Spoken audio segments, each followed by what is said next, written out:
I was blessed because my mom, I think partly due to all the trials in her life, she really clung to her faith.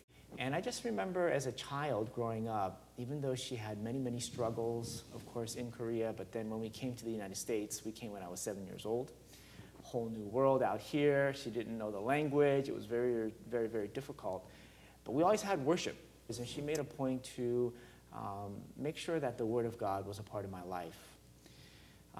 I think throughout my life, I had many ups and downs in my faith.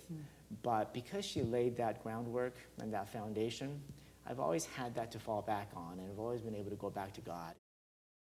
In my heart, at my core, I'm a storyteller.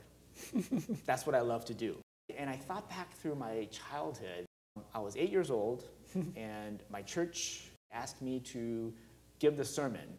I wrote a little sermon. I went up, and I gave the sermon, and all the moms, my mom's friends, they said, "You have to be a pastor when you grow up. That's your calling. You must be a pastor." I always had a dream to be a television news reporter. I always saw those guys on TV, and I said, I could do that. And so through being in the television news business for 8 years and covering all kinds of different kinds of stories, yes, I was able to utilize, I thank God that God gave me that gift to be able to tell stories and to be able to write. And I think that is really the thing that really has prepared me. And I believe God was really preparing me and leading me to say, I've got something else planned for you.